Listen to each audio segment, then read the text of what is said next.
bersyukur ada beserta saudara pada malam ini. Sebelum kita mendengarkan firman Tuhan dari Ibu Vicky dan Ibu Joyce, saya mau bersaksi lebih dahulu. Saudaraku, firman Tuhan berkata dalam Mazmur 118 ayat 17, aku tidak akan mati, tapi hidup untuk menceritakan perbuatan-perbuatan Tuhan yang besar. Amin. Saya sudah sungguh-sungguh dilepaskan Tuhan berkali-kali dari kematian. Sebenarnya yang paling parah kematian rohani, tetapi kematian badani juga. Kalau tidak Tuhan sertai, yang kita jadi tema pada malam ini, Immanuel. Kalau tidak Tuhan sertai hidup saya selama tidak di dunia ini lagi. Oleh karena berkali-kali mengalami penyakit yang kalau menurut ilmu kedokteran itu bisa membawa maut. Tapi hari ini saya berumur 17 tahun lebih sedikit saja, 77 tahun. Dan saya masih bisa ada di sini, saya sangat bersyukur, saudaraku. Saya mulai kesaksian saya, Immanuel, Tuhan beserta saya, yaitu mengenai bagaimana saya sebelum saya mengenal Immanuel dan bagaimana saya sesudah mengenal Immanuel, yaitu Tuhan Yesus. Kalau saya ceritakan semua nggak siap-siap 3 bulan ini. Jadi saudara sabar, saya mau supaya kita semuanya diberkati. Kalau saya pun ditolong Tuhan, saudara pun semua bisa ditolong Tuhan. Nah, saudaraku, dulu orang tua saya mengajari saya, kalau mau sukses berhasil dalam hidup ini, di dunia ini, kau harus sekolah, rajin sekolah, sekolah setinggi-tingginya, pintar di sekolah, berbuat baik kepada semua orang, berusaha mendapatkan tempat atau pekerjaan yang baik, dan seterusnya. Segala sesuatu yang baik. Saya patuh. Sekolah sungguh-sungguh, SD juara, SMP juara, SMA juara. Dulu saya pikir itu kekuatan saya. Sekarang saya tahu itu karena Tuhan. Landinglah saya di Fakultas Kedokteran tahun 1960, 60 tahun yang lalu, saudaraku. Ya. Lalu saya sekolah sekitar 7 tahun kalau dahulu sekolah di kedokteran khusus di Medan. Dalam kurun waktu 7 tahun itu saya melihat prinsip yang diberikan itu tidak jadi kepada saya. Saya baik-baik saja kepada semua orang, tidak jahat. Saya berbuat, ya saya rajin sekolah, saya patuh kepada orang tua. Tapi dalam kurun 7 tahun itu terjadi hal-hal yang saya rasa kalau orang lebih jahat pun dari saya tidak akan mengalami hal seperti itu. Apakah itu? Kakek saya meninggal, tahun berikutnya tante saya meninggal, ibu saya 3 bersaudara. Tante saya paling tua meninggal. Tidak lama kemudian om saya paling muda meninggal. 10 bulan kemudian ibu saya, karena tidak ada Tuhan Yesus, tidak ada Immanuel waktu itu dalam hati kami, tidak tahan. Kehilangan saudara yang dikasihnya 10 bulan, dia meninggal. Tidak lama kemudian om saya yang paling tua juga meninggal. Jadi dalam tempos berapa tahun itu, semua kami sudah jadi, ada yang kehilangan bapak, ada yang kehilangan ibu, sudah jadi yatim. Dan yang tinggal, paman saya, bapak saya yang tinggal, karena ibu saya 3 bersaudara, 2 laki-laki, dia sendiri perempuan. Jadi tinggallah bapak kami sakit-sakitan, bengkak di sini, kata dokter tumor, juga TBC, dan tidak bisa bekerja. Tante saya juga pun tidak bisa bekerja. Seluruh daerah itu, kami dari satu kabupaten di daerah Sumatera Utara, namanya Kabupaten Langka. Tadinya orang pikir kami itu orang baik-baik dan merasa, oh inilah pastilah hidupnya akan baik-baik saja. Karena paman saya itu tahun 1930 dia sudah di negeri Belanda. Jadi dia punya kedudukan yang baik. Ya, rumahnya di depan rumah gubernur, saudaraku. Jadi saudara tahu tiap hari pergi jumpa dengan Pangdam, jumpa dengan gubernur, jumpa dengan konsulat. Bagus semuanya, emang baik. Tetapi rupanya yang dengan kekuatan sendiri tanpa Tuhan beserta dengan kami, tidak ada jaminan dalam hidup ini. Walaupun paman kami itu banyak uangnya,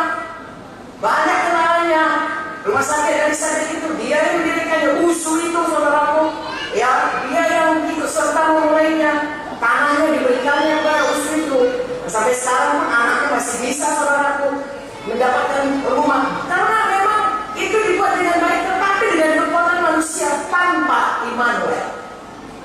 Satu persatu saudaraku, tidak ada.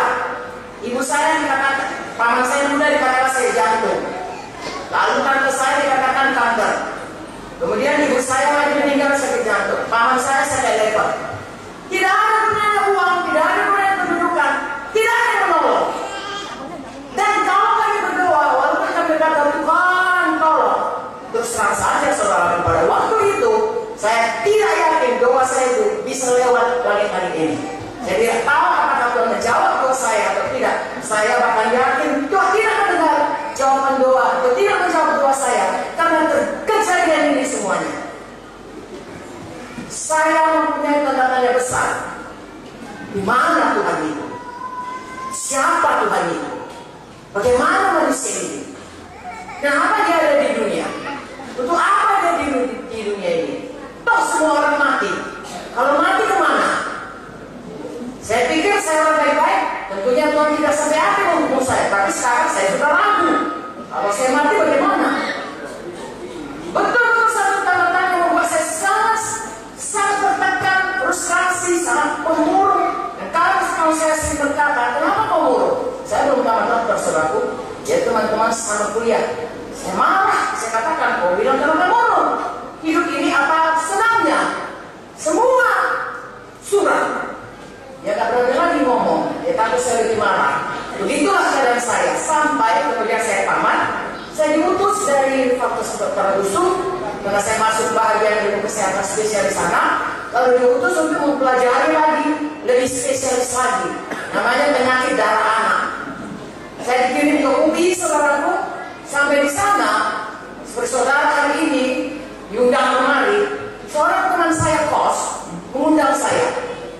Karena di tempat kos itu Tuhan menempatkan banyak orang Kristen yang sudah lahir baru, yang kenal Yesus, yang punya Immanuel dalam hatinya. Lalu diundangnya, saya pergi ke tempat, waktu itu Paskah, bukan Natal, Paskah. Di situ diberitakan kepada saya bahwa semua manusia sudah berdosa. Walaupun kita merasa diri kita baik, firman yang berkata semua manusia sudah berdosa. Sebenarnya saya mengaku juga, walaupun saya baik, saya ini berbuat dosa, pernah berbuat dosa, ya ada berbuat dosa. Jadi kalau dikatakan semua manusia berdosa, saya mengaku. Lalu dikatakan upah dosa itu adalah maut, artinya hukuman kekal di surga.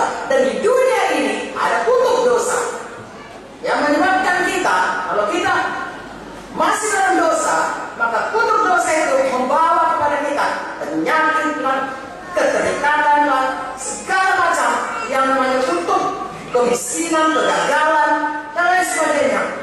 Saya baru stres. Kalau ujian di sekolah kan bahasa kita, tapi baru itu terbuka di mata saya. Lalu dia terangkan, tapi Yesus datang. Immanuel, Matius 1:23.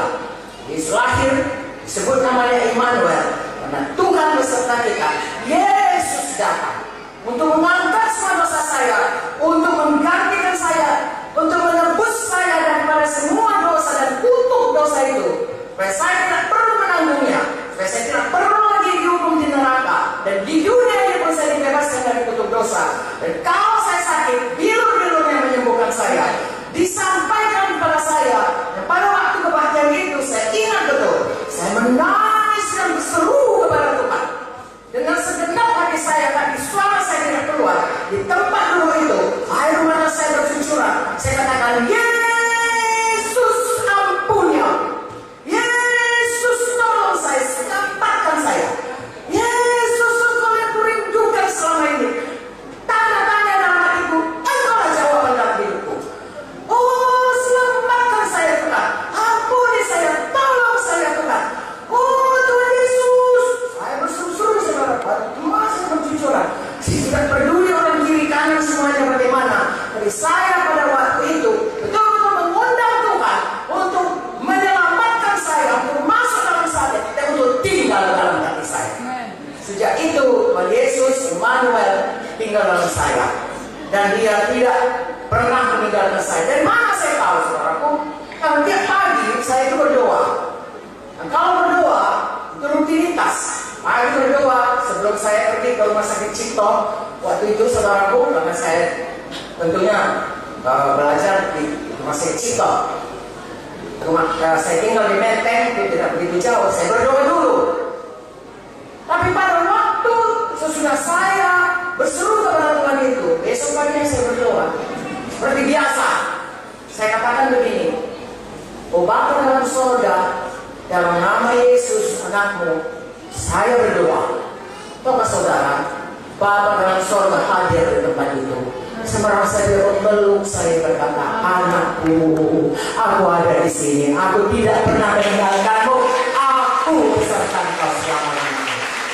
Sejak saat itu, Immanuel, Tuhan tidak pernah meninggalkan saya. Amin. Nah, saya menerima, saudaraku, bedanya hidup sesudah Tuhan Yesus tinggal dalam hati saya. Saya mengaku dosa. Sudah saya undang dia untuk menyelamatkan saya. Sudah saya berkata, "Yesus, engkaulah Tuhan dalam hidupku. Seluruh hidupku kuserahkan padamu." Karena pada waktu itu, di dalam badan itu ada kor. Dan saudara lihat, ada pemimpin pujian. Dia nyanyi begini, "Semua sudah kuserahkan bagimu. Apa yang kau serahkan bagiku?" Oh, waktu saya berseru, saya katakan, "Seluruh hidupku Tuhan, kuserahkan kepadamu."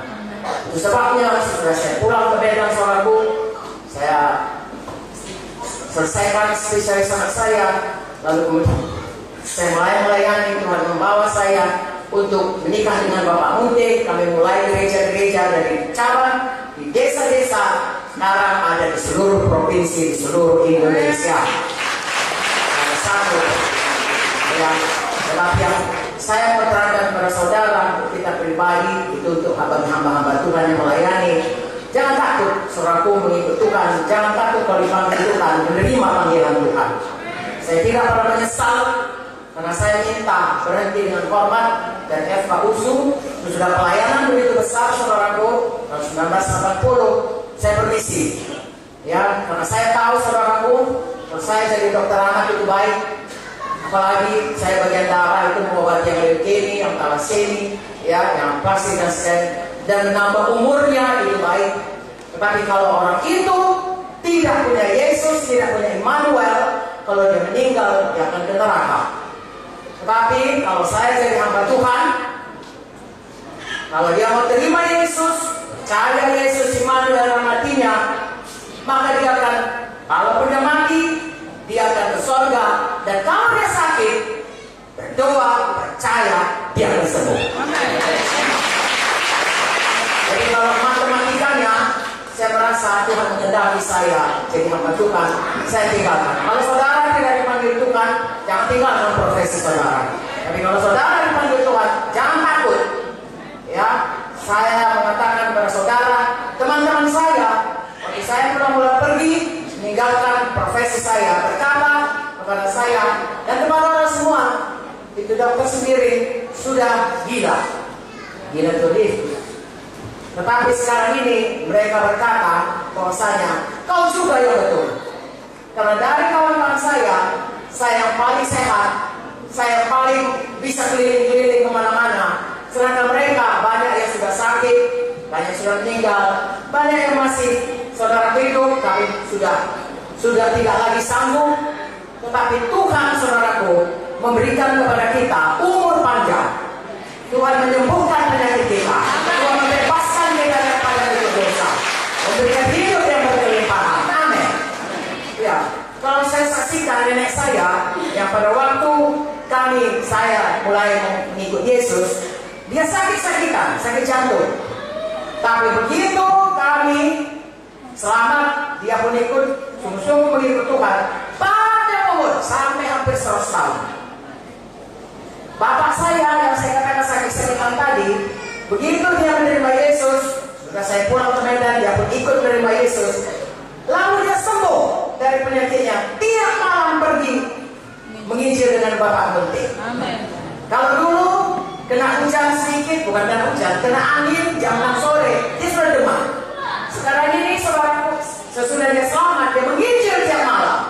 Bukannya dia sakit, tambah sehat. Dan dia meninggal umurnya 90 tahun. Amen. Dari umur 50 tahun, saudaraku, sampai 40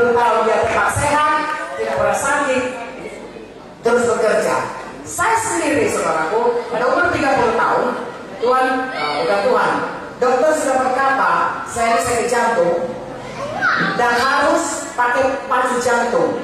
Artinya jantung saya itu harus dipakai baterai. Kalau baterainya mati, saya pun matilah. Tetapi dari umur 30 sampai umur 77 tahun tidak pernah pakai pacu jantung karena Tuhan sudah lebih dulu menyembuhkan saya. Dari umur saya selaku umur 30 sampai umur 77 tahun, 47 tahun, walaupun saya sudah selamat, walaupun sudah punya Immanuel, walaupun saya sudah jadi hamba Tuhan, walaupun saya dokter, masih mungkin sakit. Tetapi bedanya, kalau kita sakit, ada tidur Yesus yang menyembuhkan. Saya sakit selalu berkali-kali, ya pernah ada benjolan di foto dan dokter berkata kemungkinan tumor, dan kami waktu itu pergi ke rumah sakit di Jakarta, lalu diperiksa. Pada waktu diperiksa itu saya kolaps, lalu Pak Munte berkata, mari kita percaya saja. Kami pulang ke Medan, sudah berapa lama saya sembuh. Di foto hilang semuanya benjolan itu dari fotonya. Jadi betul-betul sembuh. Kemudian saudaraku, beberapa waktu yang lalu saya harus pergi, bukan harus pergi, saya sudah berjanji untuk KKR seperti ini di Timor Leste. Hari Senin saya harusnya berangkat, hari Jumat saya jatuh karena ada yang salah lah di rumah itu, sehingga ada air tergenang, saya tidak tahu. Saya terpleset, terjatuh, terduduk, kemudian jatuh terlentang. Saudaraku tidak bisa berdiri, berbaring pun sakit, jangankan duduk, tidak bisa duduk. Dan biasanya dengan umur seperti saya, itu baru kira-kira tahun yang lalu belum sampai ya. Saya biasanya kalau umur begitu, kalau jatuh itu berbahaya. Kalau saya punya keropos tulang, saya percaya saya nggak ada keropos tulang saudara hukum ya. Tapi kalau umur saya keropos tulang itu biasa, ya, kaum ibu. Lalu kalau jatuh seperti itu, kami selalu mengatakan dan ada plakatnya di laboratorium, maka disuruh periksa keropos tulang. Kalau jatuh dan patah, 3 bulan paling lama 6 bulan mesti mati. Jadi waktu jatuh itu saya berpikir, apakah waktunya saya sudah pulang ke surga? Tapi kalau pulang ke surga, janganlah karena sakit, biarlah sembuh. Pulang ke surga dengan umur panjang, baik-baik saudaraku, pulang ke rumah Bapa. Lalu kami berdoa, lalu waktu di foto, saya katakan kepada dokternya yang memfoto itu, dokter saya mau ke Timor Leste hari Senin, hari Jumat. Ya, dia katakan kita lihat aja lah dulu fotonya. Ya, lalu kalau saudara waktu di foto, dia katakan, tidak ada yang patah, retak pun tidak ada, semua baik. Tuhan sekali dahulu menyembuhkannya. Tapi saya masih belum bisa berdiri, duduk pun tidak, berdiri pun sakit, bergerak pun sakit. Hari Jumat, hari Sabtu masih sakit, Sabtu siang masih sakit. Dokternya Sabtu malam baru datang. Ya, sedangkan Senin saya harus berangkat ke Timor Leste. Gimana ini ya? Tapi waktu dokternya datang, terjadilah mujizat Tuhan. Dia katakan, sudah bangkit belum? Ayo kita coba. Waktu dia katakan coba, saya langsung duduk, bisa duduk. Dia pun heran saudaraku. Dia gembira, saya lebih gembira. Kemudian dia katakan, ayo berdiri. Lalu saya pun juga berdiri. Langsung berdiri. Saking senangnya dia, mari berjalan. Dia yang buka kaos kaki saya. Supaya saya tidak terlalu capek membukanya membuku. Dibukanya kaos kaki saya. Lalu dikatakan, ayo kita jalan. Saya jalan saudaraku sampai ke ujung kamar itu. Kemudian balik. Terjadi mujizat Tuhan, saya sembuh. Lalu dia katakan, kamu bisa pergi ke Timor Leste. Hari Seninnya, malamnya, paginya saya berangkat ke Timor Leste, KKR bersama saudaraku, dan seterusnya. Sepanjang tahun ini, saudaraku, kami sudah keliling dari Papua, Ambon, Sulawesi, Kalimantan, Nias, Bengkulu, dan hari ini saya ada di Lubuk Linggau untuk menceritakan betapa baiknya Tuhan itu. Dan semua kesembuhan atau kebebasan atau berkat apa saja yang kita dapat sesudah kita menerima Yesus, sesudah Yesus tinggal dalam hati kita, itu kita dapatkan dengan iman. Haleluya. Nanti saudara dengarkan firman Tuhan baik-baik. Pada waktu saya mendengar firman Tuhan mengenai keselamatan hanya ada dalam Yesus, saya dengarkan baik-baik. Lalu timbul iman saya, Yesus satu-satunya yang bisa menolongku. Yesus satu-satunya yang bisa menyelamatkanku, yang bisa mengangkat semuanya untuk dosa. Saya tahu kenapa keadaan kami seperti itu, seperti di bawah kutuk, itu karena dosa. Yesuslah jawaban dalam hidupku. Timbul iman saya, sebabnya saya berseru kepada Tuhan Yesus, dan Yesus tidak pernah menolak siapapun yang datang padanya. Dan sesudah kita selamat, sesudah kita mengikut Yesus, sesudah Immanuel tinggal dalam hati kita, maka semua janji-janjinya dalam firman Tuhan ini Dia mau berikan kepada kita kalau kita percaya. Seperti tadi kita percaya Dia mau mengampuni dosa kita. Firman Tuhan berkata, oleh bilur-bilur Yesus kamu sudah sembuh. Kita harus percaya firman Tuhan itu. Kalau kita perlu berkata-kata, firman Tuhan berkata bahwasanya Yesus sudah menjadi miskin supaya oleh kemiskinannya kita menjadi kaya. Dia mengangkat semua kemiskinan. Dia raja segala raja, tapi dia turun ke dunia, bahkan lahir pun di kandang kuda di Bethlehem. Dia menjadi miskin untuk apa? Dia tanggung itu semua kutuk-kutuk itu supaya kita bebas dan kita bisa datang dan kita bisa diberkati karena Yesus datang ke dunia untuk memberkati kita. Dia mengangkat kutuk dosa kita, dia mengangkat kutuk kemiskinan, dia mengangkat kutuk penyakit, lalu memberikan kepada kita berkat, memberikan kesembuhan, memberikan kebebasan, memberikan hidup baru kepada kita. Itu sebabnya kalau saya katakan, saya cerita, tidak siap saudaraku, karena begitu banyaknya perbuatan Tuhan. Alkitab berkata, kalau dituliskan semua perbuatan Tuhan Yesus, kita percaya Dialah juru selamat. Buku Yohanes mengatakannya, tidak cukup semua kalah, semua batang kayu itu jadi pena, tidak cukup kertas di dunia ini. Begitu besarnya, begitu banyaknya, begitu dahsyatnya kuasa Tuhan bisa bekerja kepada kita. Saudara dengarkan bahwasanya dari firman Tuhan, Yesus itu dia sangat mengasihi kita, sebab dia mau mati. Tapi dia bukan cuma mengasihi kita, dia juga sangat berkuasa dan mau menolong kita. Nah, kadang kita selalu ada orang yang mau menolong kita, tapi tidak ada kuasanya, ada uangnya, tidak bisa kita ditolongnya, tidak ada uangnya. Ada orang ada uangnya, tapi dia tidak cukup kasihnya untuk menolong kita, sehingga kita walaupun dia panggil kita, walaupun dia kaya, tidak sampai pertolongannya kepada kita. Tapi Tuhan Yesus, Dia Tuhan segala Tuhan, Raja segala Raja, Dia berkuasa dan Dia mengasihi. Hari ini saudara datang padanya, berseru padanya, percaya padanya, dengarkan firman Tuhan baik-baik. Lalu saudara percayai firman Tuhan dan tindakan, lakukan dan hiduplah menurut firman Tuhan. Maka saudara akan melihat tidak ada yang mustahil bagi kita yang percaya. Apapun persoalan kita, Kristus jawaban dalam hidup kita. Karena memanglah Dia datang untuk merusakkan pekerjaan setan dalam hidup kita, untuk merusakkan pekerjaan dosa, dan untuk memberikan kita hidup yang baru dan hidup yang lain berkelimpah. Bukan hanya sekedar pas-pas makan, tidak, berkelimpahan. Coba semua kita berkata berkelimpahan. Percayakah saudara?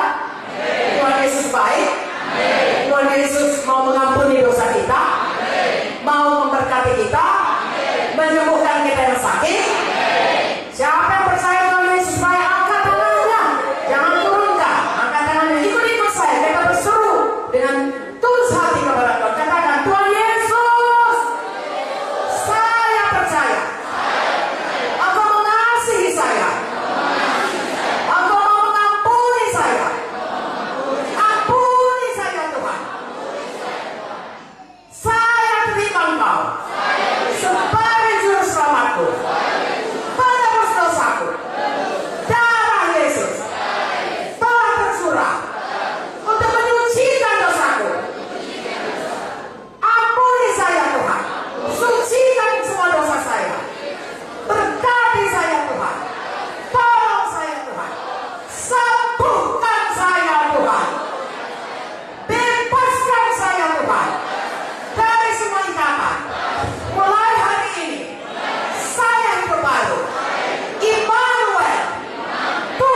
egois, dia akan lebih bisa lagi menerangkan yang lebih baik dari saya karena Tuhan memang mengasihi kita semua.